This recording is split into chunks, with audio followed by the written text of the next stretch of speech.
Principales por las que la gente consume sustancias. El consumo puede tener distintas razones. Generalmente las personas inician consumiendo por curiosidad, por querer experimentar, saber qué se siente, probar los efectos de alguna u otra sustancia. Inicialmente se empieza con el consumo del alcohol, del tabaco, que son las sustancias legales, y posteriormente la gente comienza a usarlas ya de manera más continua, más sostenida, probablemente por invitación del grupo de amigos o quizá como una forma de solventar todas las presiones a las que nos sometemos en el día a día, probablemente para disminuir algunos estados emocionales desagradables como el estrés, la ansiedad, la depresión, o incluso para también querer pasar un buen rato con los amigos. El problema está cuando se empieza a usar ya de manera más sostenida, que empieza a dar paso como a un patrón de abuso o incluso desarrollar una adicción como tal, o la dependencia. Y con todo lo que nos cuenta, maestra, ¿qué es la recaída? La recaída es un proceso natural cuando la persona quiere empezar a cambiar su patrón de consumo de sustancias. Digamos que empieza como a subir una montaña, ¿no?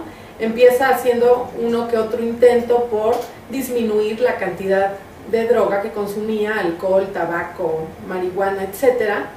Y es un proceso de escalada. La persona empieza a hacer algunos intentos por modificar su patrón de consumo y puede que se esté presentando un periodo de abstinencia, es decir, donde la persona no consume la sustancia. A eso le llamamos un periodo de abstinencia o mantenimiento.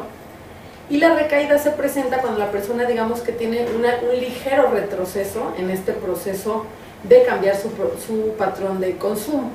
Es decir, la droga se vuelve a hacer presente, la persona vuelve a consumir y le llamamos como un proceso de recaída. Imaginemos cuando iniciamos una dieta, estamos tratando de controlar pues los alimentos dulces, los carbohidratos, los refrescos.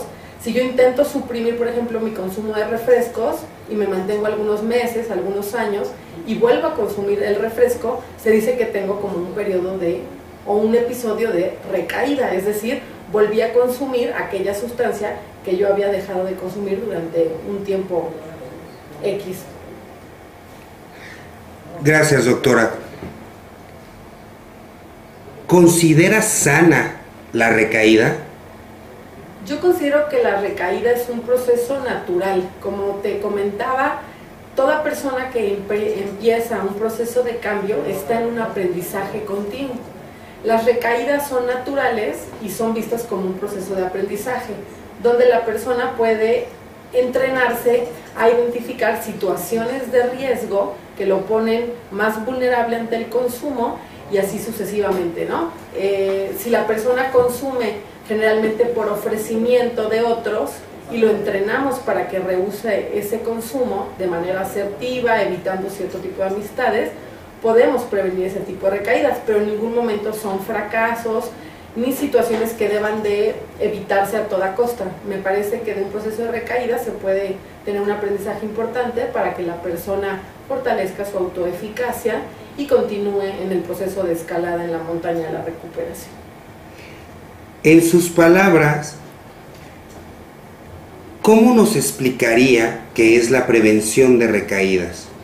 La prevención de recaídas es un proceso en el que el usuario aprende a identificar situaciones de riesgo, hacer planes de acción con tal de evitar que la sustancia se vuelva a hacer presente en su vida. Es decir, enseñamos a que la persona anticipe situaciones donde está vulnerable, como te comentaba, puede ser ofrecimientos de amigos, quizá aprender a manejar algunos estados emocionales que probablemente precipitaban en algún momento el consumo. Algunas personas consumen cuando están tristes, cuando están deprimidas. Es decir, si la persona empieza a aprender a manejar estos estados emocionales, es importante para que evite el consumo de sustancias. Si yo explico cómo me siento y digo que estoy enojado, que estoy triste, en lugar de irme a consumir y no ponerle palabras a mi estado emocional, puede ser una manera de evitar el consumo de sustancias. Muchas gracias, maestra. Y para terminar, ¿cuáles consideraría que son los aspectos principales a revisar en la prevención de recaídas en el hogar?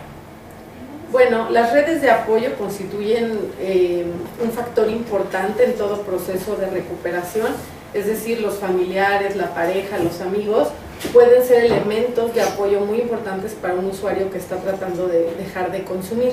Específicamente en el hogar, pues qué mejor que nuestra pareja, nuestra familia, para hacernos ver que estamos quizá tambaleando, ¿no?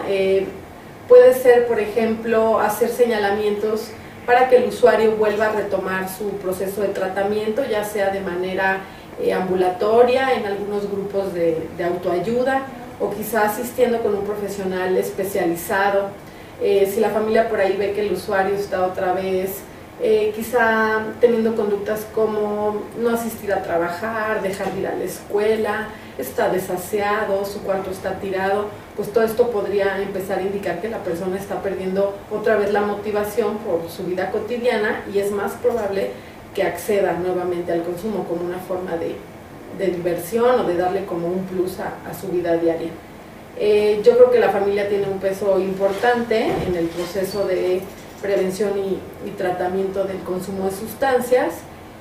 Creo que son muchas las situaciones en las cuales la familia puede ayudar a un usuario que está tratando de recuperarse. Lo mejor es un clima familiar de unión, de comprensión, pasar tiempo juntos, donde sea viable hablar de lo que sentimos, de lo que nos molesta, y así irle poniendo como nombre a todas estas emociones que se nos generan en el día a día y más en una ciudad como la nuestra tan complicada. Muchísimas gracias, maestra. De nada.